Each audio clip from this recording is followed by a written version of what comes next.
Hi, kids. I got too hot. Had to take the suit off. This is why we close down in the summer.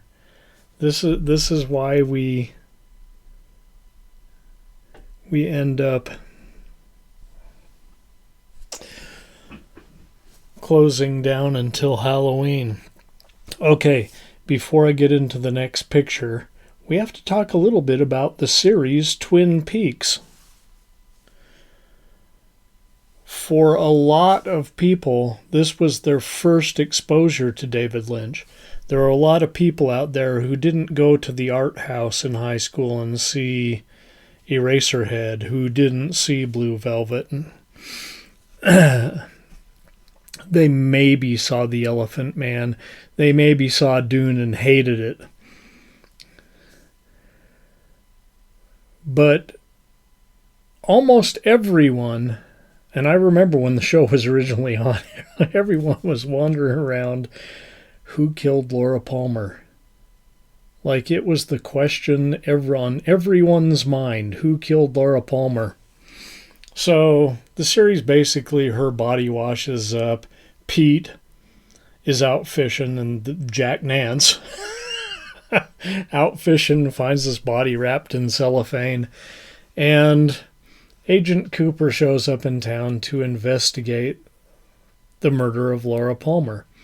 And all of season 1 is dedicated to this.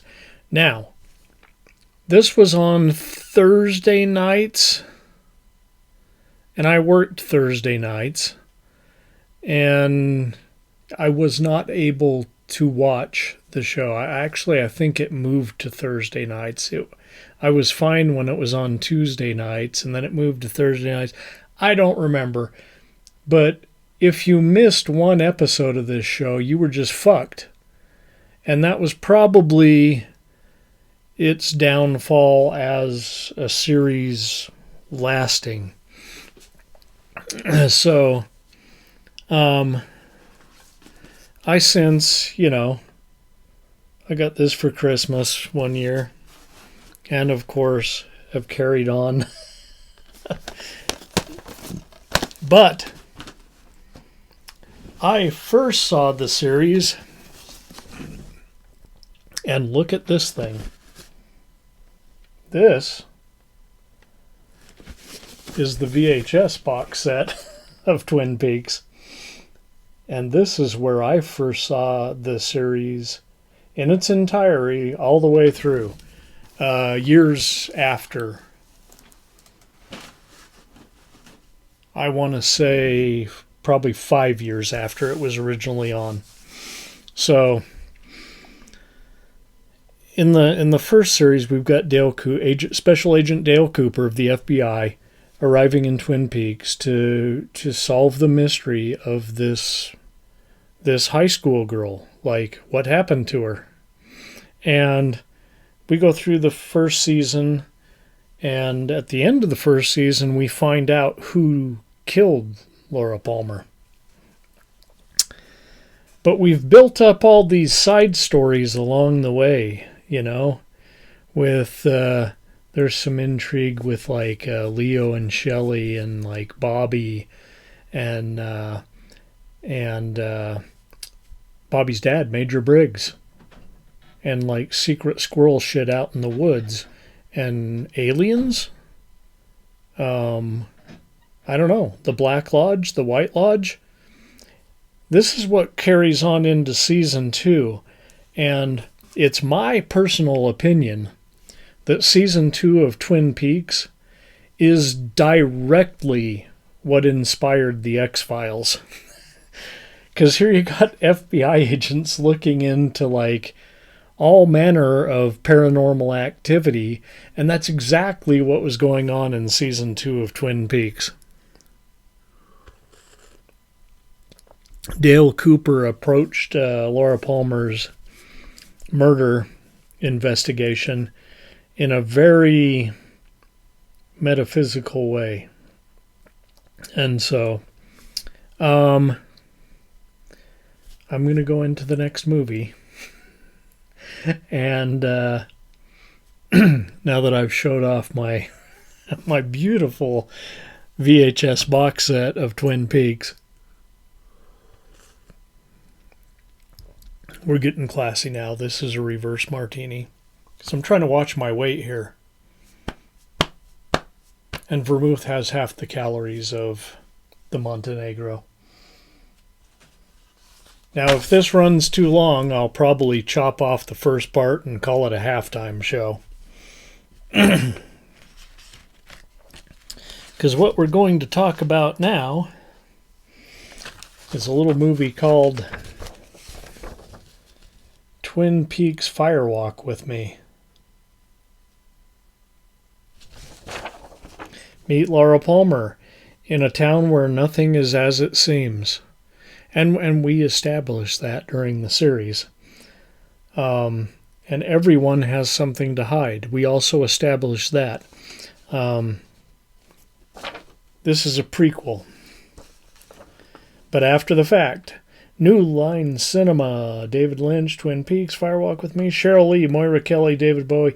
You know, I got all this on the review, so let's just go. And this is like very poor quality, poor resolution for a movie from 1992. 1992, New Line Cinema. Starring Cheryl Lee, Moira Kelly, Chris Isaak, David Bowie, Harry Dean Stanton, Ray Wise, Kyle MacLachlan, Frank Silva, Dana Ashbrook, James Marshall, and practically the whole cast of the TV series. I mean, we see the law lady, we see the grandma and her grandson. I would say that the most significant change, we even see Jacques Renault. We see more of Jacques Renault than we want to see. I would say that the main change here is that Lara Flynn Boyle was not available, and they had to recast Donna. Troublesome to a degree, but it's adequate. It's adequate, and she's not the hugest character. I mean, she's Laura's best friend, but it certainly doesn't ruin the movie. Here we have a prequel to the beloved TV series, the last moments leading up to the death of Laura Palmer. Lee. The series, of course, dwelled on her death and Agent Cooper's metaphysical investigation into her murder. I just want to note here, I got so trashed the night that I wrote this. I talked about it last week, maybe the week before, how I bought 2 kinds of rum and they both turned out to be 94 proof. Oops. Well, I had to rewrite this whole thing looking at it like, what the fuck was I trying to write here?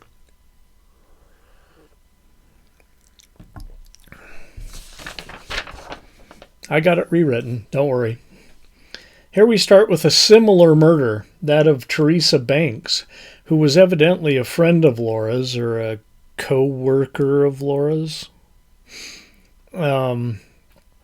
Special Agent Chester Desmond, Isaac, of the FBI arrives and starts looking into the case, but local law enforcement, now mind you, this is pre-Harry Truman.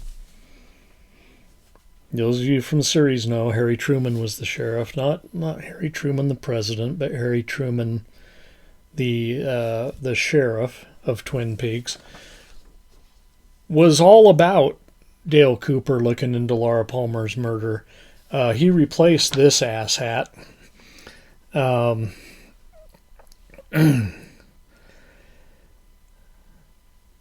Local law enforcement under the previous sheriff, not cooperative. And Agent Desmond disappears right before our eyes in the Fat Trout trailer park, which by the way is run by Harry Dean Stanton. Carl, I think, is his name. Now we are thrust into Laura Palmer's world. Laura is a troubled high school student, traumatized by an unknown man named Bob Silva. And we're not really sure if Bob is real or if he's just like a figment of Laura's imagination, like a hallucination that she's having. But he's real enough to her to drive her into, and I'm going to use some technical terms here, hypersexuality and substance abuse. Yeah, she's doing coke and she's like fucking, and she's like, well, not acting like a typical high schooler.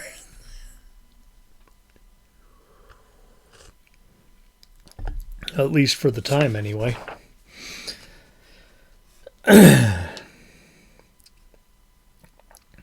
One of her boyfriends, James, he's the kind of...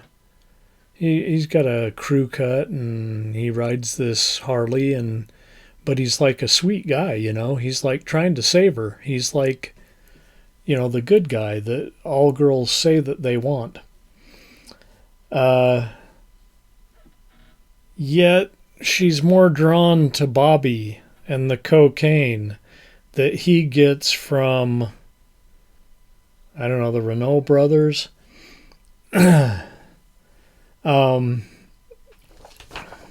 Ashbrook plays Bobby. The nose candy he provides, and ultimately toward a more desperate life up there in Canada. Welcome to Canada, they say, at One-Eyed Jack's. And I'm going to skip right to the end here. All culminates in a horrific climax as we legitimately see Laura get murdered. Now, those of us who'd watched the series before this movie came out, wait, that wasn't me. I watched the series after this movie came out, so I kind of saw it in sequence. So we find out in the first season who killed her, and at the end of this movie, we see it happen. This is a magnificent story, and a shocking prequel.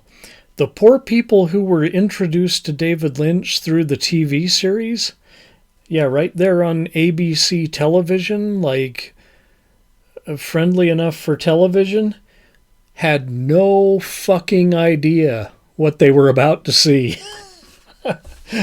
Those of us who'd seen Wild at Heart or seen Blue Velvet, we had an idea of what we were going to see.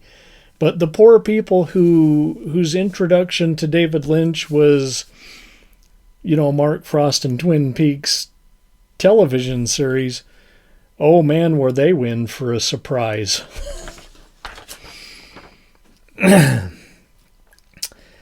They probably needed to see Dr. Jacoby themselves after that. And he was another one that I think was a different character in this movie. He came back for the additional series, but unlike Blue Velvet, which seemed to lead into this with Kyle MacLachlan playing an amateur detective in Jeffrey, this is a true detective story. Like all of the elements that make up a great detective story. And the science was there, the morgue, the autopsy, you know, what the fuck is this under her fingernail? Full of intrigue and extreme violence. My friend Jose summed it up perfectly after I made him watch it. Yeah, I bought the Laserdisc. Remember those? Jose had a Laserdisc player, and I bought this on Laserdisc. I think I gave it to him when I lost my Laserdisc player in what divorce was that? 2, divorce number 2. He summed it up perfectly after I made him watch this. Dude, that was fucked up.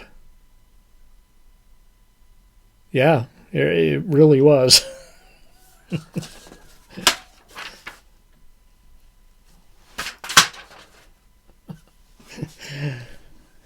And once again tonight, 5 rings. It's a 5-ring circus. Twin Peaks Firewalk with me. And I will add that Twin Peaks The Return is the last series that I have watched beginning to end. And I watched this one as it came out because I didn't have to skip any episodes on Showtime. This is actually the last series that I watched beginning to end. I'm not one that has time to binge watch whole series. I'm lucky to make it through a movie without Charlie hollering at me. So yeah, once again, 5 rings.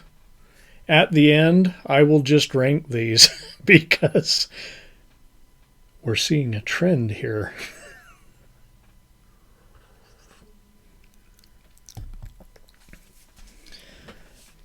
My other favorites, the Coen brothers.